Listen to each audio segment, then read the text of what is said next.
Hello, everybody. Welcome to the Right or Die Show. I'm your host, Randi-lee.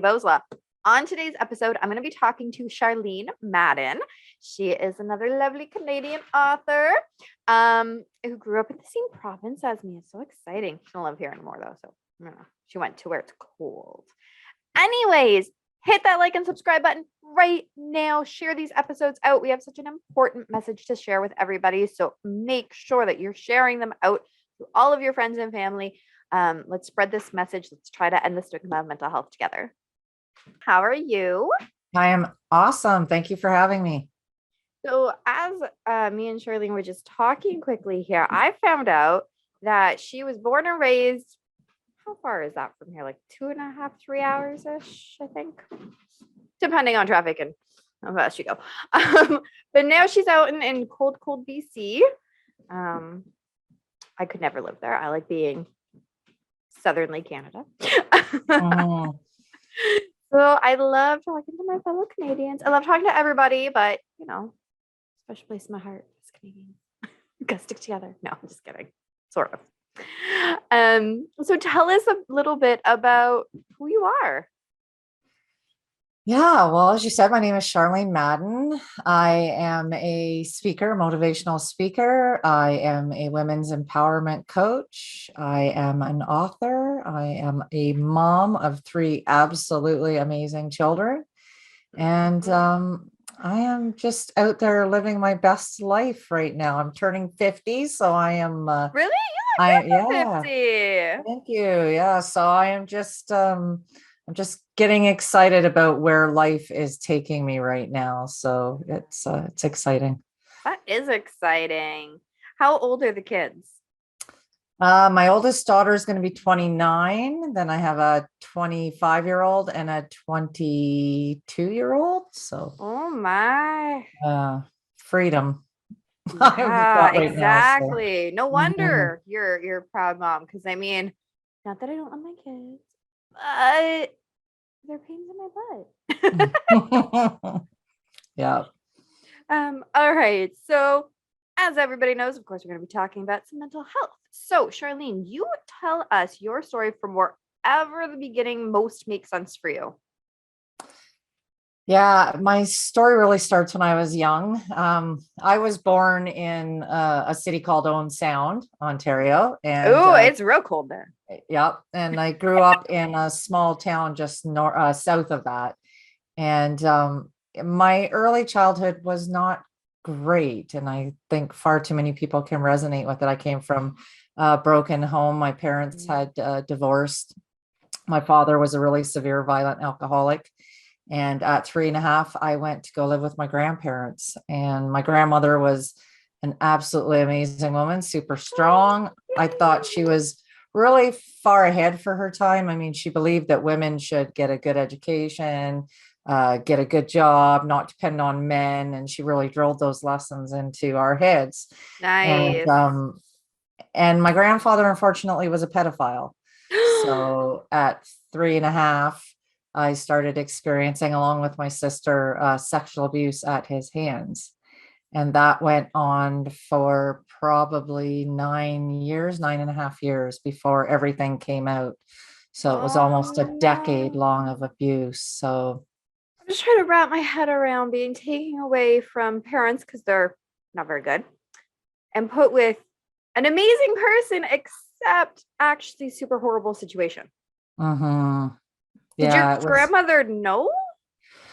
Um, that's a great question that I don't know the answer to because my grandmother has passed on at this time. Do And I maybe think it's she, better to not know.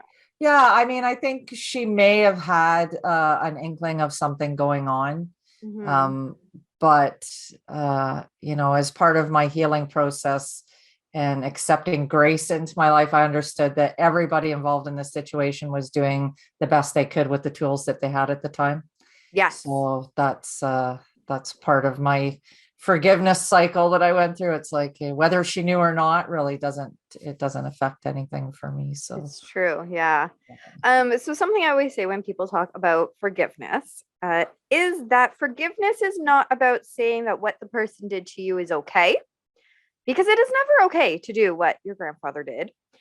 However, forgiveness is saying I'm not letting that define me anymore. I am not letting that have power over me anymore. You know what? You were you, but you have no bearing in my life anymore. Peace out. Absolutely. I say it's like holding on to that is, and I've heard the analogy lots, it's drinking poison and expecting the other person to die, right? Because it impacts your life. And most of the time, the people that you're holding, all these anger and resentment about and with, they've moved on with their life. It's not impacting them. So you've got to, like you Exactly. said, take that power back. So Yeah, they could care less about it. yeah, So why are you staying grumpy and that's right. hurting? Yes.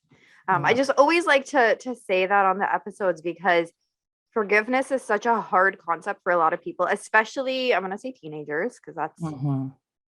my kid is always going, but they did, and what? And I'm like, okay, but it's not about them. It has nothing to do with Mhm. them. They got issues. This is about you Yeah. and your healing.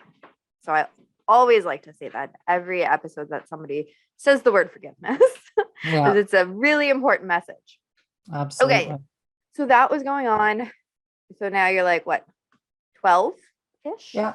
Yeah. 12 and a half, 13 when it all came out. And, we're talking the early 80s when all of this came on. So a lot of stuff just kind of got, swept under the carpet. There was no real counseling. There was no therapy, nothing like that. And again, with my grandmother being the type where she felt like, okay, be strong, independent, just put your head down and go. I think she thought that if we just moved on from it, we'd be okay. Which Yeah. really, after experiencing that kind of trauma, no, you need to deal with it. So Yeah. I went into high school and really early on started dealing with mental health struggles. I got extremely depressed, Mm-hmm. started, cutting myself as a way of expressing all of this emotion that was built up inside of me. And it had no outlet. So it had to come out one way or the other. Yeah. And I right around that same time, though, I also discovered writing as a way of outlet for emotion. I'd always loved sharing stories. And I think the biggest part for me, I always wanted to be a writer as a kid. I wanted to be a journalist. I wanted to travel the world, Oh, tell nice. other people's stories. And I think it really stemmed from not feeling like I had a voice as a child. So being able Oh, to write yeah. and tell other people's stories or um, encapsulate your own stories, but in as someone Mm-hmm. else, it's a way to Yeah. express all those emotions that you're feeling. So for me, writing just was always so prevalent in my life. Yes. And once I got into high school, it was my coping mechanism. And I always said it was I either poured ink onto paper or blood because it was one option or the other at that time. So That is literally how I describe my writing. So yeah. my first book, Thoughts of a Wanderer, it's a compilation of all my poems that I wrote as a teenager because I didn't want to throw them out. So I'm like, I'll put them in a book. And that's really how I was like, okay, I can do this author thing. Yep. Mm-hmm. Mhm. And those poems, they are dark, real dark. They literally talk about cutting, killing myself, what it would be like to not be here anymore, drowning, dropping out and from this, like going into a deep dark pit. Like I totally get what you're saying because by doing that, by writing it out, I didn't have to do it to myself. Absolutely. Yeah, Mm. it's just an emotional purge, right? At Yeah. the time, you're just getting it, dumping, just word dumping is amazing sometimes. So, and that was the Mm-hmm. same for me. It was mostly poetry, but of course, Poetry's great. you write that kind of stuff though, and especially in high school. And I don't know about you, but it really drew attention when I was in school. I hid it. People did not like it wasn't Mhm. stuff that I would ever hand in to the teachers. Well, I shouldn't say never. I did write the story about a horse. So the whole assignment was an imagery assignment. You had to find a picture and then write an imagery thing about it. So I found a picture of a horse because I like horses. But the whole story was actually about how this horse was going on to death. Mm, I think because it matched the assignment and the picture and everything, I didn't get called out. Mm. But I probably maybe should. Yeah, for me, I mean, I submitted because that was all I was doing for writing. Anytime I had a chance, it was all poetry that I wanted to write and short stories. And of course, they were all characters who were, like you were saying, that are either suicidal, depressed, in dark spaces. So for me, it ended up getting me yanked into guidance counselor's office and meeting with a school psychologist. Which maybe was a good thing. Yeah, Maybe well, not really, because it was again, it just echoed the lack of follow-up care that I experienced, because it was. Were you in Ontario for high school? Yes. Yeah. I don't think it's changed much. Yeah. And it was just 4 hours of doing questionnaires and quizzes and talking, and then it was like, okay, we're diagnosing you as manic depressive bipolar. And basically, have a great day. If you need help, come talk to us. Yep, hasn't changed at all. Yeah. And I was like, the last thing I want to do is talk about any of this stuff that I'm experiencing. I just want to pretend it didn't happen. So, so that's kind of thanks for what I bringing did. it up. Thanks, guys. Yeah, exactly. Well, thanks for labeling me again, because I don't have enough already. Right. Yeah. So, yeah. It has not changed at all here. All they do is talk to you a little bit and then give you a diagnosis and go, okay, see ya. We're not actually going to help you try and feel better or fix the problem, but now you have a word. Yeah. Like a and word for me, it doesn't help. was the don't worry, you're going to be okay. Like, I mean, I heard that from a social worker when the abuse came out, and then I heard it from the school psychologist. And I was like, I really wish adults would quit telling me that I'm going to be okay. Because number one, I don't even know what that looks like. Right. I've never felt okay. So how do I know what okay is? Yeah. So that's such a good point, actually, because like that is what they say. And when in my one book, I said, write a letter to your younger self. And I did 3 stages in my life. And most of the messages were, it's going to be okay. Because it's really hard to explain how it's going to be okay. But if I was to look back at my younger self, I can say confidently, you will be okay. Life is going to get better. I can't explain how or why, but like it's going to happen. But it wasn't an easy process at all. There was a lot of therapy. There was a lot of darkness. There was medications. There was, it was a really lifelong process that I'm still going through. But at least like in my book, it's a letter to myself. So like I understand myself. When it's other people telling you who don't understand and you haven't lived a life where you can understand that you can come out the other end, like as a teenager, you could not possibly tell me things were going to be okay. Right.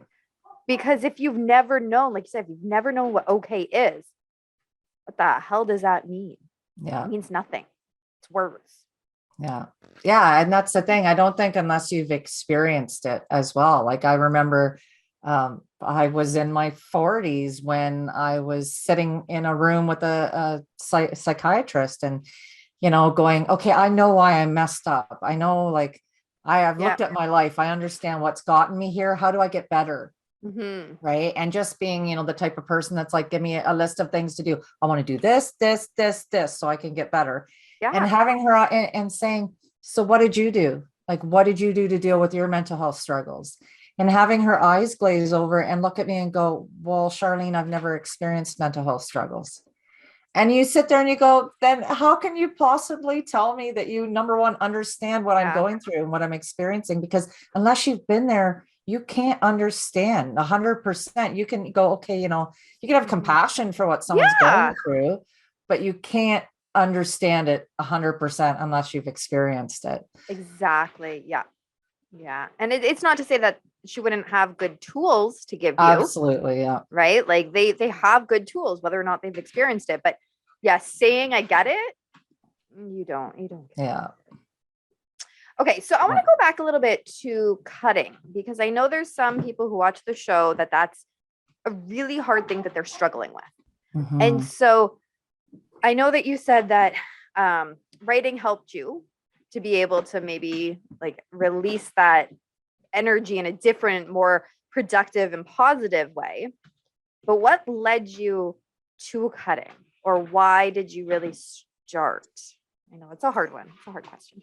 Again, it was trying to find that emotional release, because feeling the physical pain would overwhelm the emotional pain, because the emotional pain is so, it's excruciating. It's so all encompassing when you're experiencing it. And, by cutting, I was able to like take the focus off of that emotional pain and have it, feel it in my body, rather than just completely like, because you feel like your heart, your soul, everything is in so much pain, that being able to cut was able to draw, it's almost like you draw your attention away from what's going on emotionally. So It's like when people say, "Oh, I stubbed my toe. Ow. Okay, let me hit you on the other foot, then you won't feel it." exactly.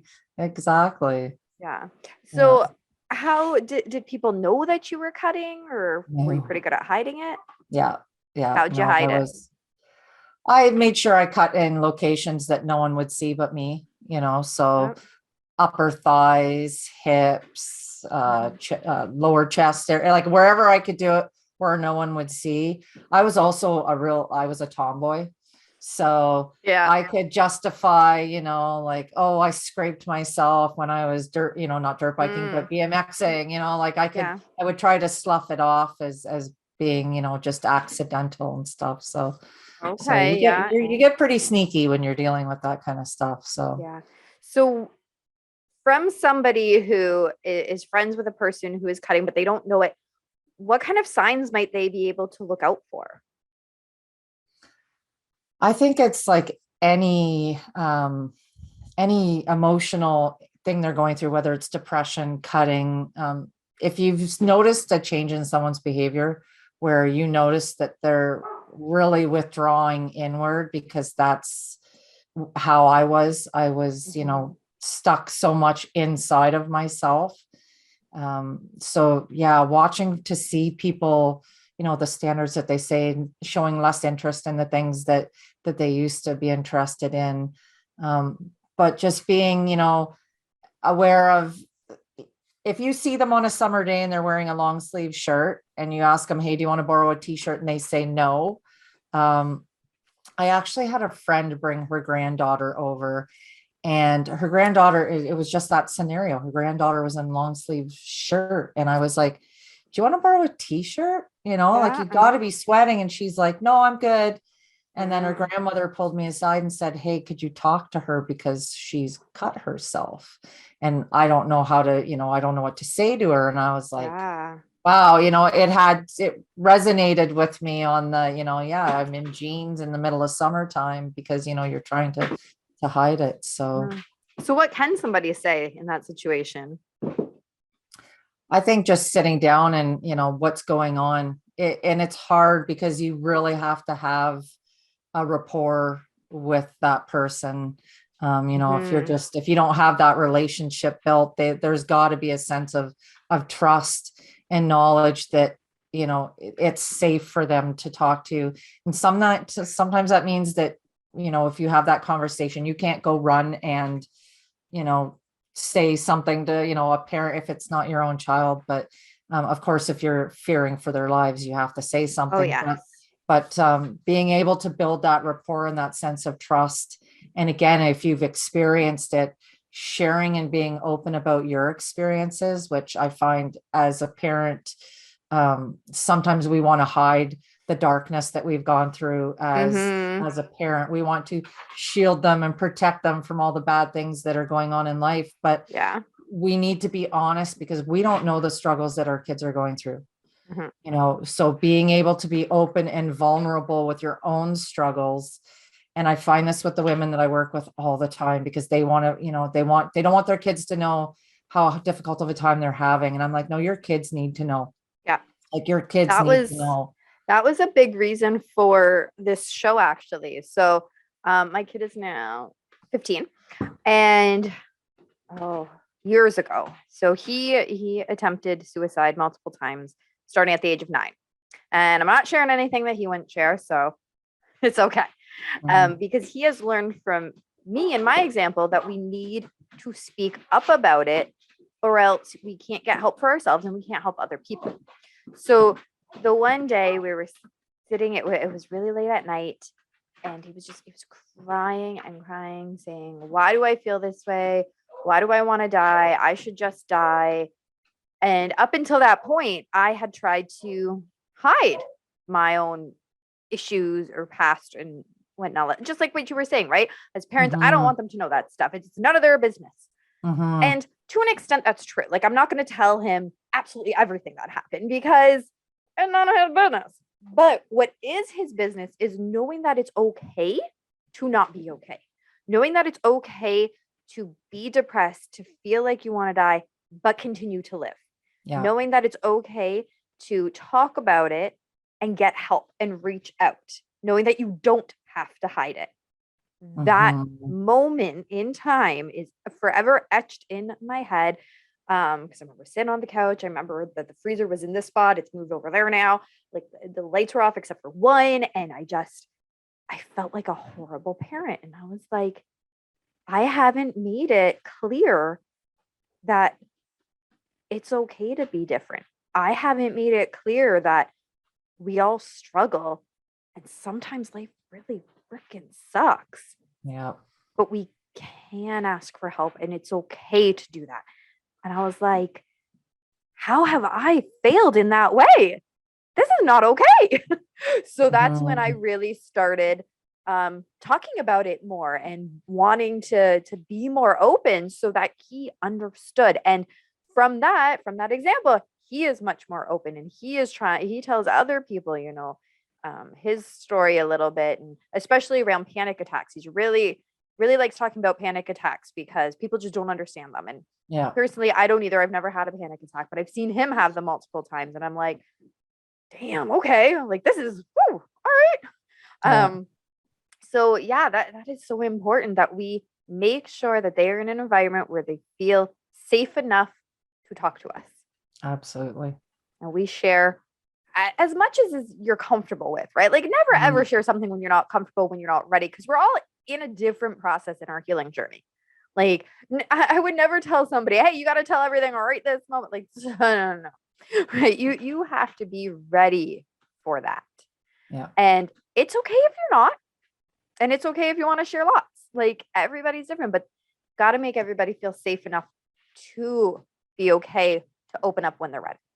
Absolutely. Yeah. And like you said, we hold so much stigma around it, right? Oh, Especially, and we emotionally and mentally feel isolated when we're experiencing this. mm-hmm. So to have that connection with someone else that actually can say, hey, I understand what I understand what you're going through. Yeah. Even if it's not the exact same 100%, maybe someone hasn't experienced the trauma I have, but, Yeah. being able to have someone who sits down with me and says, hey, I struggled too, and like what you said about not having to be okay. I love that. And that's the one thing, like, I will preach till my dying day is like, we have this perception, especially as women, that we have to have it all together, that we have to be okay all the time. And it's like, Yep. it's okay to not be okay. And we Exactly. have to embrace that. So Exactly. So how did you stop cutting? I started drinking. Oh no. So we go from one bad coping Yeah. Oh to yeah. It was, another bad coping strategy. yeah, absolutely. It was just moving from one bad coping strategy to the next. And I mean, and I even cut into my 40s.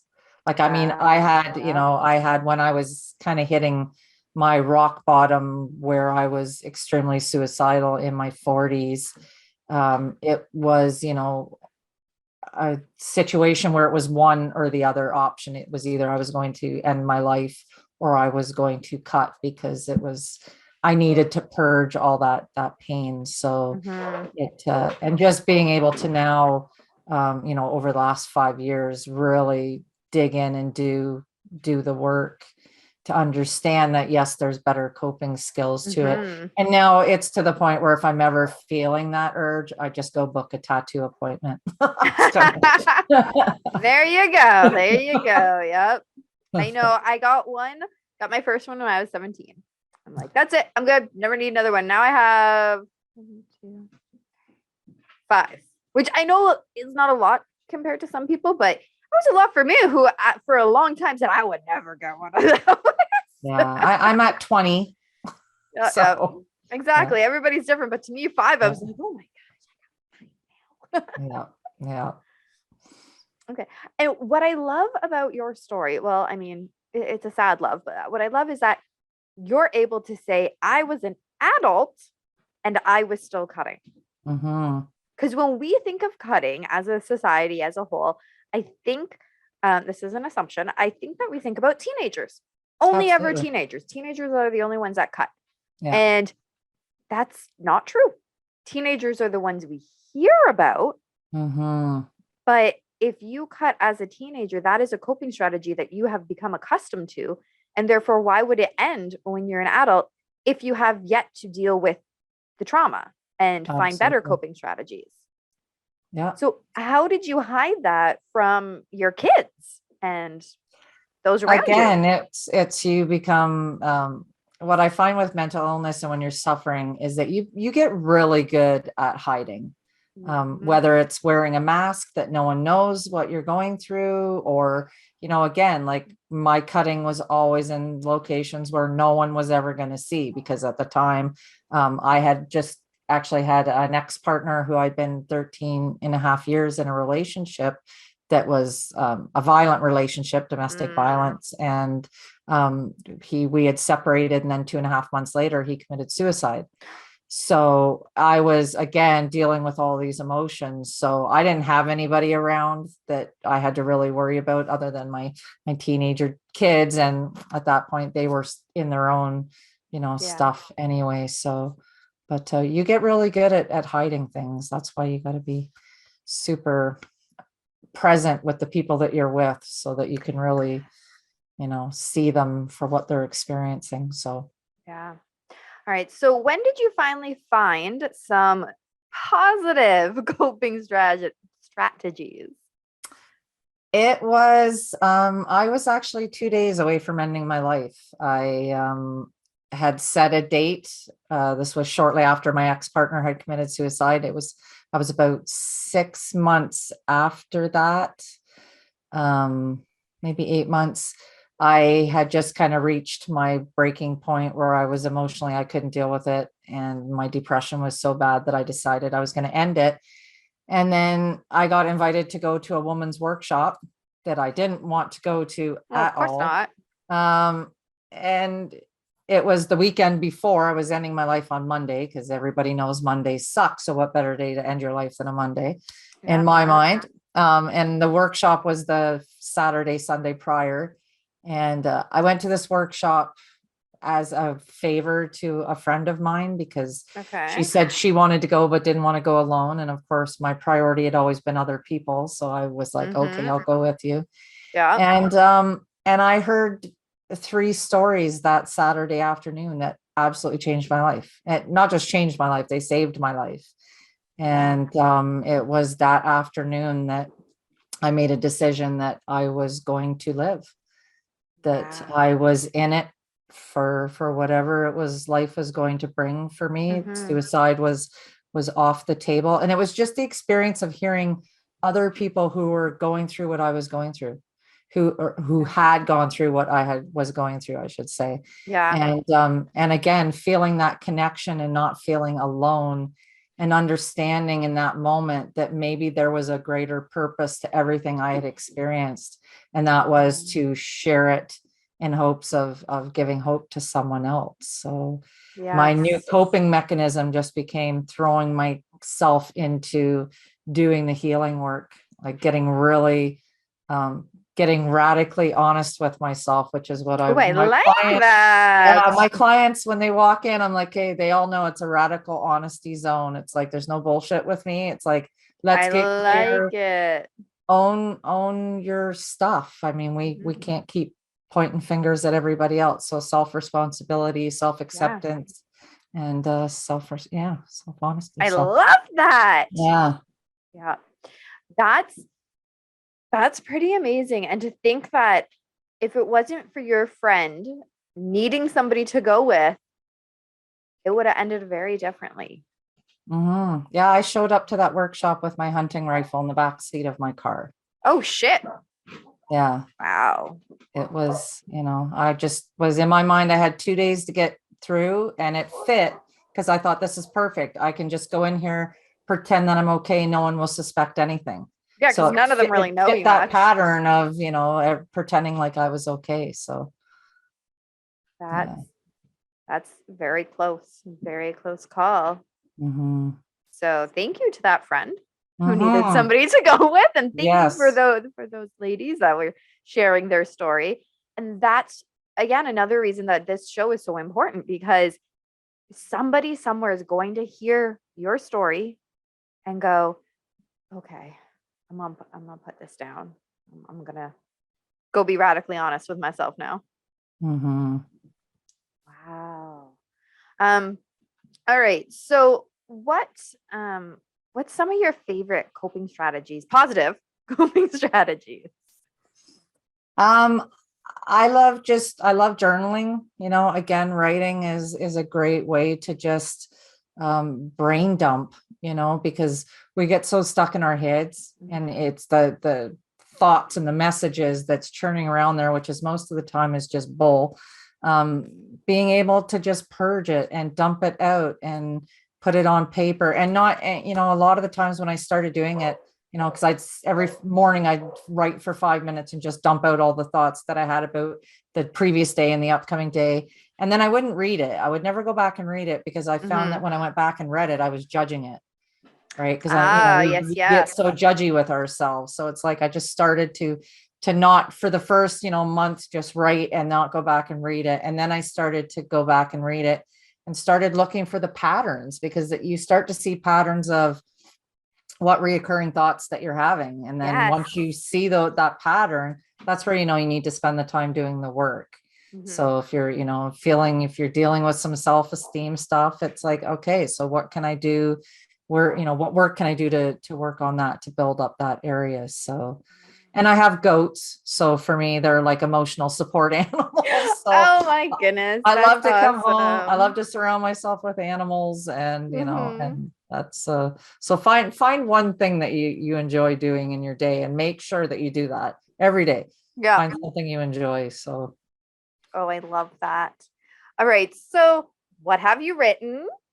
It's got to be good, I think, because your story is good. So it's well, that's funny because when I went to that workshop that saved my life, I made a decision I kind of did what you did. I took that poetry that I had written and I thought, I'm going to publish that because I realized how much I had let fear control my life.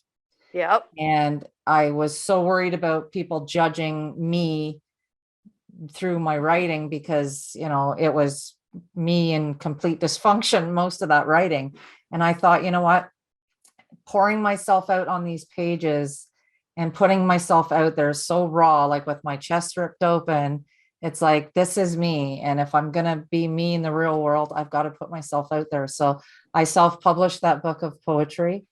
And I've got a couple kids books that I've written and I'm just working with an illustrator on now.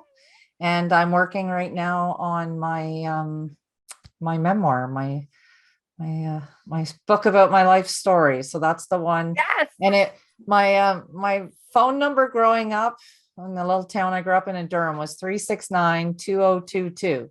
So I was like, what better year to publish my memoir and tell my story about where I came from, where I am, than 2022. So that's my goal, is to have Ooh. that book out this year. I So love it. That's so cool. So where do people pick up the poetry and the kids' books? kids books, I'm Oh wait, going you're to still illustrating. I'm still waiting on the final stuff from the illustrator. So those will be on Amazon. My poetry book, because I published it for me, I didn't sell it, put it on any sites, but you can find it on my website. I know, right? So, but you can't find it on my website. So it's available for purchase there. So Well, if you're gonna put it for purchase there, you might as well put it for purchase other places. Come on. I know. Just do it. I know. And what is your website? Ascension Wellness Studio is where I do all my coaching through my card readings, tarot readings, work and stuff like that. So and I And get it on there. wonderful. And where else do people follow you? Of course, on Facebook. I'm old, so that's my standard, my go-to. So Charlene Madden, speaker and author on Facebook.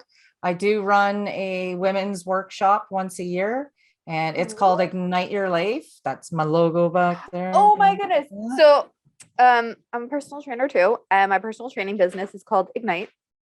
Just Awesome. wanted to share that. Yeah.